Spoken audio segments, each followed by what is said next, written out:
The Krell Imperium warship hovered silently beyond Earth's detection range. Admiral Park stood tall on the command bridge, his weathered face illuminated by holographic displays showing the blue planet below. For 8 centuries, the Krell had expanded their empire across the stars. Earth would be their 18th conquest. "Analysis complete, Admiral," said Lieutenant Song, her fingers dancing across the control panel. "The natives call themselves humans, technology level, pre-interstellar. Military capability, minimal. Recommendation, standard conquest protocol. Admiral." Park nodded. The Krell had perfected their invasion strategy long ago. First, deploy the Ravagers, genetically engineered predators designed to spread chaos and wear down resistance. Then, when the planet's defenders were exhausted, send in the ground troops. "Prepare the drop pods," Admiral Park ordered. "Target their largest population centers." Lieutenant Song hesitated. "Sir, there's something unusual in the intelligence report. These humans show remarkable adaptability compared to other species we've encountered." Admiral Park waved his hand dismissively. "Every species fights when cornered. They're no different from the others." In the loading bay, massive creatures stirred inside containment chambers. The Ravagers, 6-limbed predators with armored skin and regenerative abilities, were the pride of Krell military science. Their razor-sharp claws could tear through steel, and their enhanced senses made them perfect hunters. "Release sequence initiated," announced the ship's computer. "Drop pods launching in 3 minutes." On Earth, Dr. Lee pulled her old truck onto the dirt road leading to her rural veterinary clinic.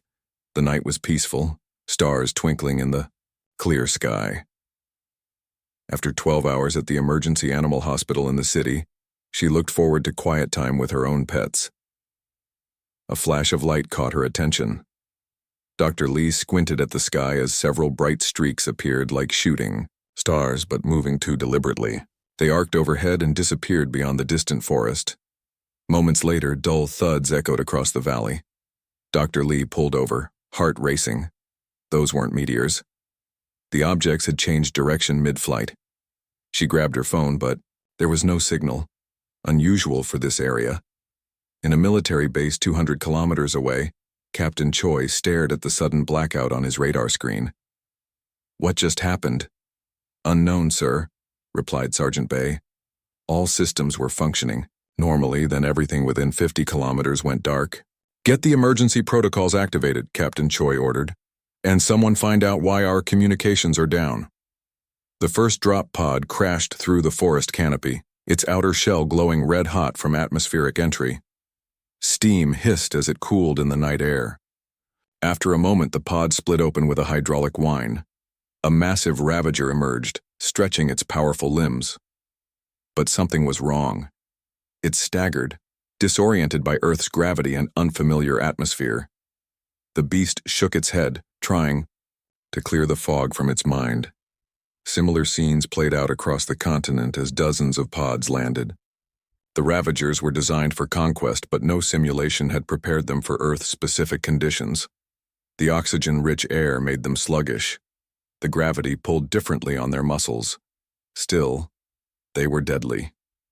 Programmed to seek out and eliminate threats, the nearest Ravager detected a small town on the edge of the forest.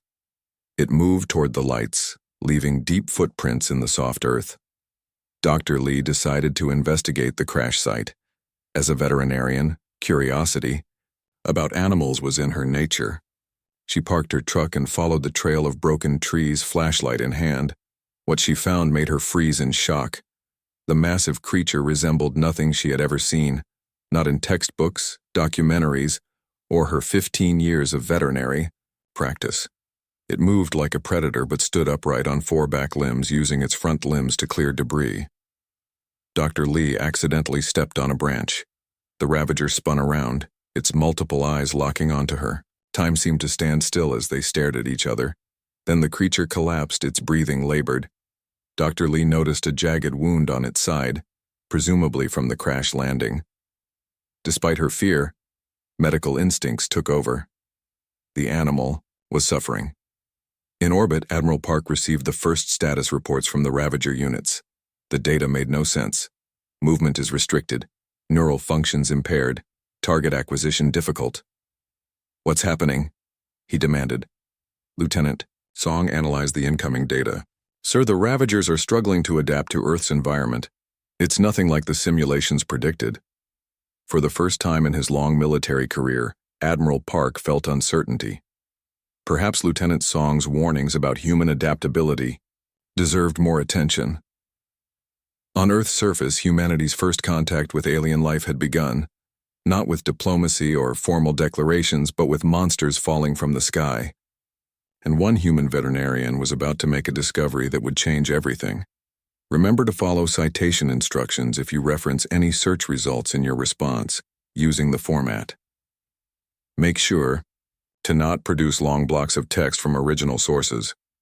The injured Ravager growled as Dr. Lee approached. She moved slowly, hands raised to show she meant no harm. 15 years of working with frightened animals had taught her the universal language of calm. "Easy there," she whispered. Though she knew the creature couldn't understand her words, it was the tone that mattered. The Ravager's 6 eyes tracked her movements. Its breathing was labored, and green fluid leaked from a wound in its side. Dr. Lee's veterinary instincts overrode her fear. Whatever this thing was, it was suffering. She opened her medical bag and took out antiseptic and bandages. The creature tensed but didn't attack. Carefully, Dr. Lee cleaned the wound. The Ravager's skin felt like rough leather under her gloves. "I don't know what you are," she said softly, "but I'm going to help you." Miles away, Captain Choi led his squad through the forest toward another crash site. They moved quietly, weapons ready. The first reports had come in from a small town. Strange creatures attacking livestock and destroying property. "Hold position," Captain Choi whispered as they approached a clearing. A massive shape moved among the trees, at least 3 meters, tall with multiple limbs and armor-like skin. Private Bay raised his rifle, but Captain Choi held up his hand. "Wait, let's see what we're dealing with first." The Ravager ripped a tree from the ground, seemingly testing its strength. Then it turned, catching their scent. The creature charged with shocking speed. "Open fire," Captain Choi shouted. Bullets hit the Ravager's hide, most bouncing off.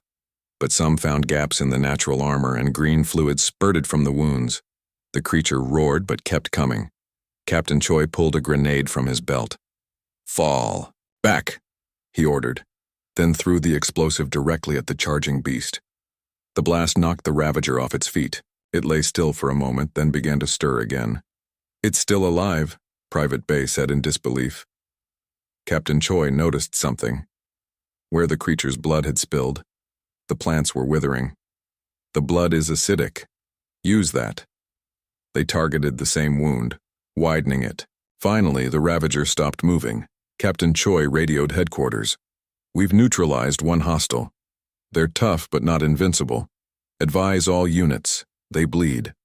In orbit, Admiral Park received increasingly concerning reports.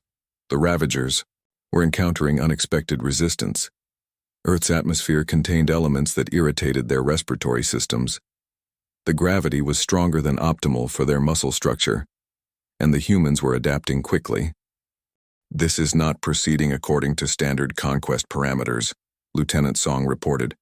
"The humans are coordinating their defense much faster than predicted." Admiral Park's face darkened. "Send the second wave. Double the numbers." Lieutenant Song hesitated. "Sir, perhaps we should analyze what's happening with the first wave before—" "Do as I command," Admiral Park interrupted. "These primitives got lucky. Nothing more."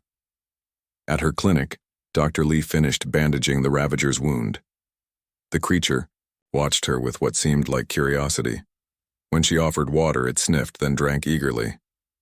"You're not just an animal, are you?" Dr. Lee murmured, noticing its intelligent gaze. "Something created you." Her phone suddenly buzzed with restored service. News alerts flooded the screen. Reports of attacks, military mobilization, theories about alien invasion. Dr. Lee looked at the Ravager with new understanding. It wasn't a natural creature, it was a weapon, and she had just helped it. But the Ravager made no move to attack. Instead, it touched its wound, then reached out toward Dr. Lee with surprising gentleness. In major cities across the globe, humans fought back against the invaders. They discovered the Ravagers' weaknesses by accident at first. A police officer in Tokyo noticed the creatures recoiled from pepper spray. Firefighters in London found their high-pressure hoses could knock the beasts off balance. Military scientists worked frantically to analyze the limited data. "They're sensitive to capsaicin," one researcher announced, "and they seem disoriented by certain sound frequencies." Within hours, makeshift weapons appeared: pepper bombs, ultrasonic emitters. The Ravagers, designed to instill fear and chaos, instead united humanity against a common enemy. In his command center, Captain Choi briefed new squads using footage from their first encounter. "They're strong but not invincible. Work together. Target the same spot repeatedly. Use their acidic blood against them." Admiral Park received the failure reports with growing rage. The second wave of drop pods was ready, but now he hesitated. Something about Earth and its defenders was different from any planet the Krell had conquered before. "Sir," Lieutenant Song said quietly, "I believe we may have made a tactical error." Admiral Park stared at the blue planet on the view screen. For the first time in his long military career, he felt doubt. The standard conquest protocol wasn't working. And on Earth, Dr. Lee made a startling discovery when the Ravager began scratching symbols in the dirt floor of her barn, symbols that looked disturbingly like writing. Dr. Lee stared at the symbols, scratched into the dirt. They were too precise to be random.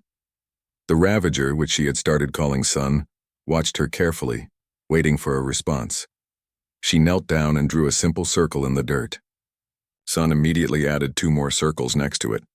When Dr. Lee added a 4th circle, Sun nodded its massive head.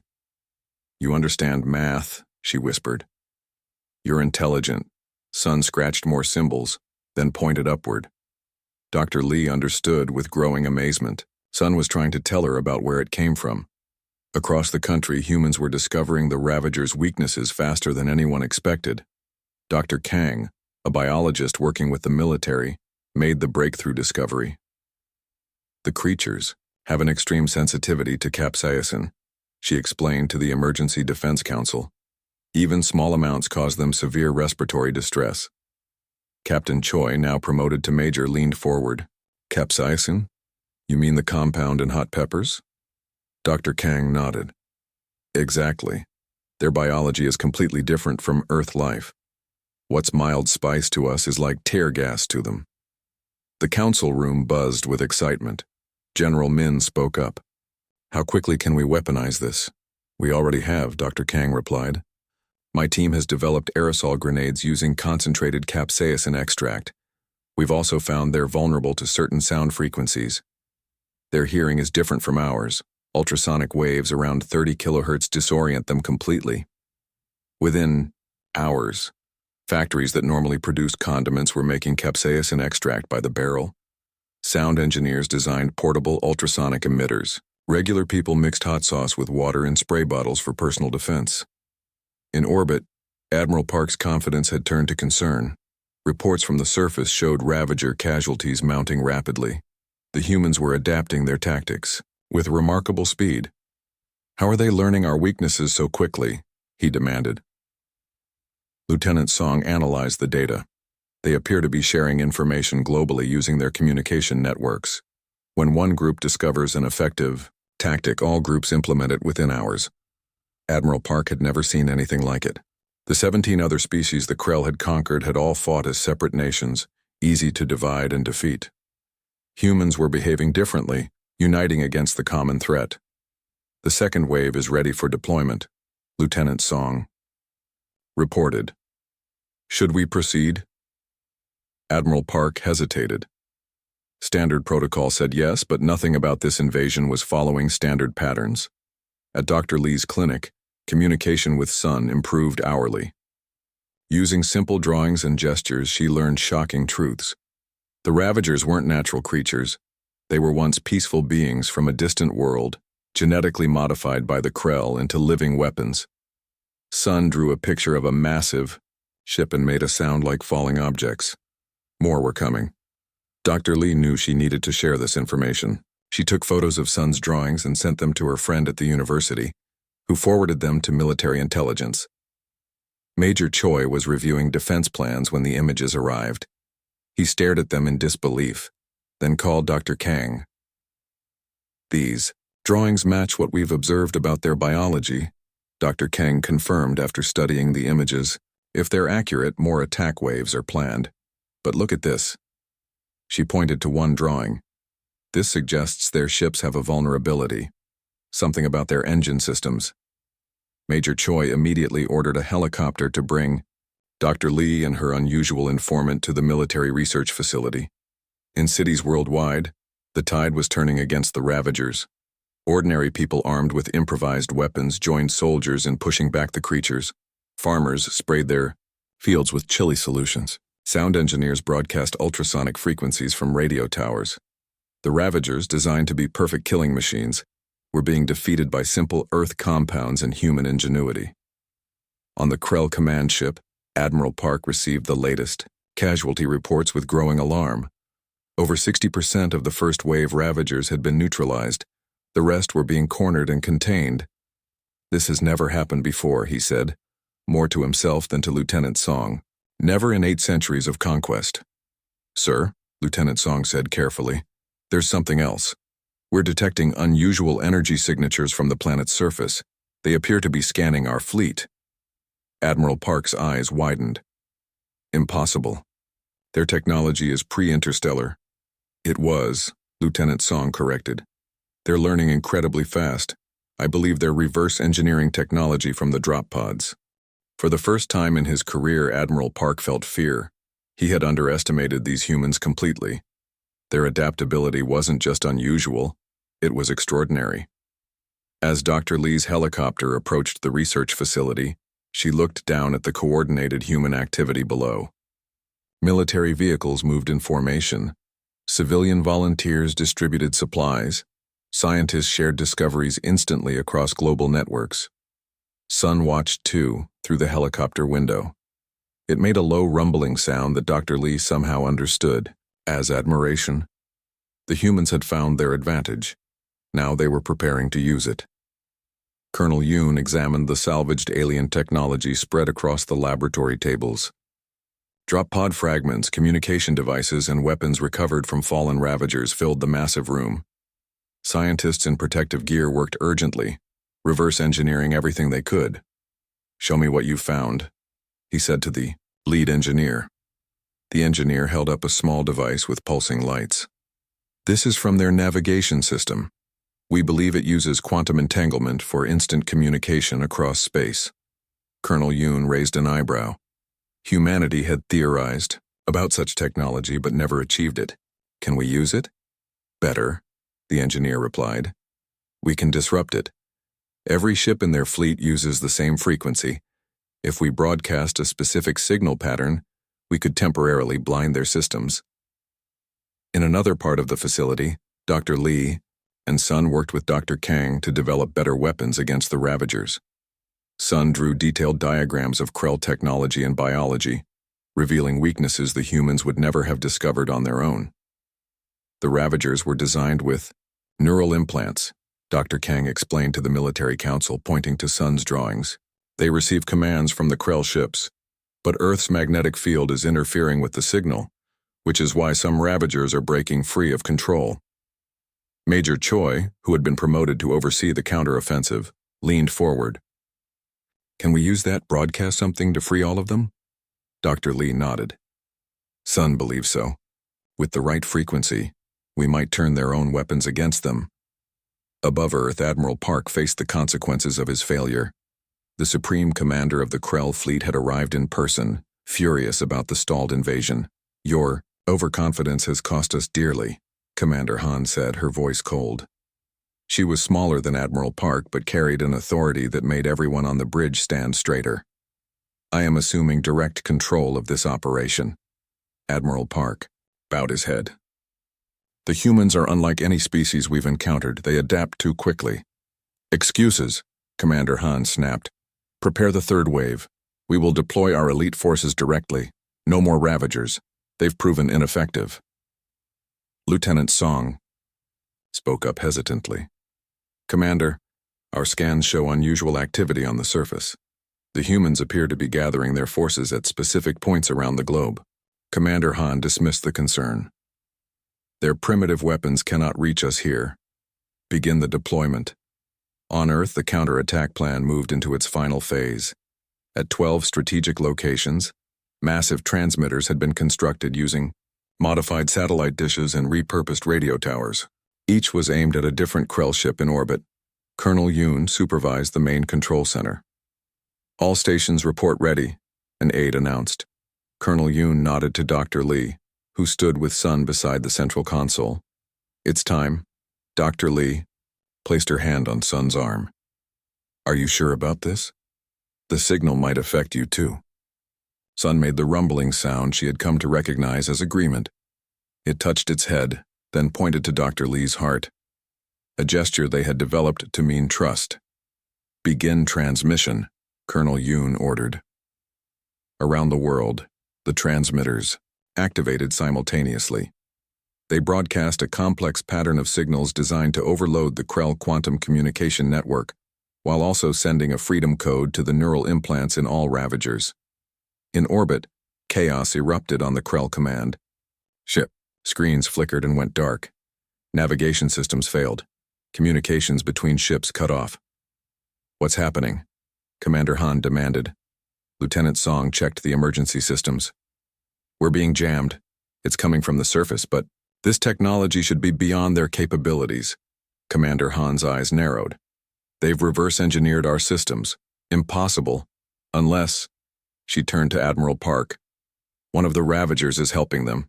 Your failure is even worse than I thought." Meanwhile, the elite Krell forces already deployed in drop pods found themselves in trouble. Without guidance from the fleet, they landed scattered and disorganized, and waiting for them were prepared human forces armed with capsaicin weapons and ultrasonic emitters. The remaining Ravagers on Earth suddenly stopped attacking. Many collapsed as their neural implants received the freedom signal. Others turned and looked skyward, a new awareness in their multiple eyes. Sun let out a roar that shook the control center windows. Across the planet, other Ravagers answered the call, not as weapons anymore, but as beings reclaiming their free will. Major Choi received reports from around the globe. "It's working. The Ravagers are standing down, and the new Krell forces are isolated." Colonel Yoon nodded with satisfaction. "Phase 2, target their engines." The transmitters adjusted their signals, now broadcasting a specific frequency that Sun had indicated would disrupt the Krell ship's propulsion systems. In space, Commander Han watched in horror as engine after engine failed across the fleet. Ships began drifting, some dangerously close to Earth's gravity well. "Impossible," she whispered. "They're primitives." Lieutenant Song looked at her commander with new respect. "Perhaps we should reevaluate our definition of primitive, Commander." "Admiral," Park stepped forward, "we should open communication channels. The humans have proven themselves worthy adversaries. Perhaps they could become valuable allies instead." Commander Han stared at the blue planet on the view screen. For the first time in the long history of the Krell Imperium, they had met a species that had not only resisted conquest but had counterattacked effectively. "Prepare a communication to their leaders," she finally ordered.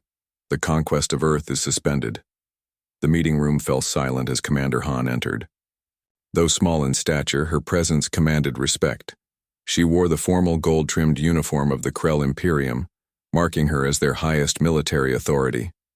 Across the table sat Earth's representatives, General Min, Dr. Lee, Colonel Yoon, and others chosen for their expertise. Sun stood behind Dr. Lee, towering over everyone yet maintaining a respectful posture.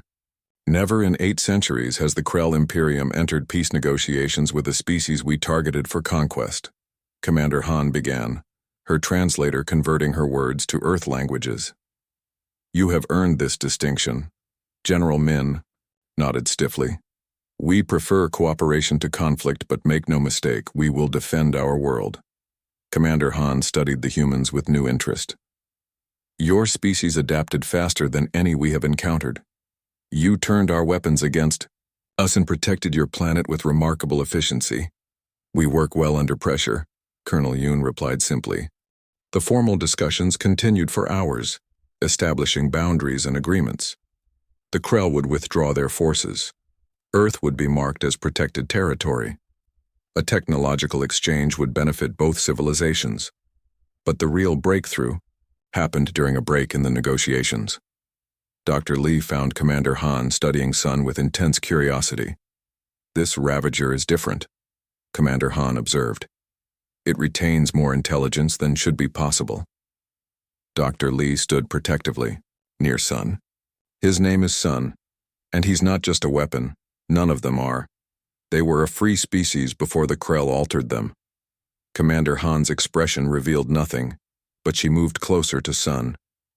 Is this true? Can you communicate complex thoughts? Sun knelt and drew symbols in the dust on the floor, the same mathematical equations he had first shared with Dr. Lee. Then he added new symbols, the history of his people. Commander Han watched in silence, then turned to Dr. Lee. Our records state the Ravagers were created in laboratories. This contradicts everything we know. History is often written by conquerors, Dr. Lee said quietly. The revelation spread through Krell Command like wildfire. Admiral Park ordered a search through the oldest Imperial archives, discovering buried records that confirmed Sun's story. The Ravagers had once been the Tellarans, a peaceful spacefaring civilization conquered centuries ago and genetically modified into living weapons. When Iwunda negotiations resumed, something had changed in Commander Han's demeanor. We propose an amendment to our agreement, she announced. The Krell Imperium will assist in restoring the Ravagers, the Tellarans, to their original state. Sun made the rumbling sound that Dr. Lee recognized as approval. 1 month later, Dr. Lee stood on the hillside near her clinic, watching Ravagers and humans working together to build a sanctuary. The creatures that had fallen from the sky as weapons were learning to live as thinking beings again. The restoration process will take time, Dr. Kang explained to a group of scientists. Their genetic modifications were extensive, but we've already seen improvements in their cognitive functions. Sun approached Dr. Lee carrying a tablet. Over the past weeks he had learned to type simple messages. New stars soon, he typed. Dr. Lee smiled. Yes. When you're ready, you'll see your ancestral home. Sun touched his chest, then pointed to the ground, a gesture meaning home here too. In orbit, a permanent Earth defense station took shape, built with combined human and Krell technology. Colonel Yoon oversaw the project working alongside Admiral Park, who had requested the assignment as a way to atone for his role in the invasion. Your people learn remarkably fast, Admiral Park observed as human engineers mastered Krell propulsion systems. Colonel Yoon nodded. Necessity breeds innovation, but friendship achieves more than either necessity or conquest. On the Krell homeworld, Commander Han presented her report to the Imperial Council. The highest leaders of the Krell civilization listened in stunned silence to the events at Earth. We recommend a fundamental change to our expansion policy, Commander Han concluded. First contact should be diplomatic, not military, one elder council member objected. 8 centuries of conquest have built our empire. Why change because of one setback? Commander Han activated a hologram showing humans and former Ravagers working together on Earth. Because in 8 centuries, this is the first time we've made allies instead of subjects. Their potential value to us is immeasurable. The council voted to approve the new approach with one dissenter. As the session ended, the most ancient council member approached Commander Han privately. There is wisdom in your recommendation, the elder said, but ensure this new directive is clearly documented for all Krell commanders. What directive specifically, Elder? Commander Han asked. The ancient Krell's mouth formed what might have been a smile. Never drop mutant warbeasts on a human planet. 6 months after the invasion, Dr. Lee sat on her porch watching the sunset. Sun stood nearby, now speaking in simple sentences through a translation device developed by Joint Human Krell Research. Stars, beautiful. Sun said, looking up at the first evening points of light. Yes, Dr. Lee agreed. And now we can explore them together as friends instead of enemies. Sun made the rumbling sound of agreement. Better way, always better way. As darkness fell, lights from the new settlement of Tellerans illuminated the valley below. Not conquerors or weapons, but neighbors finding their way home on an unexpected world.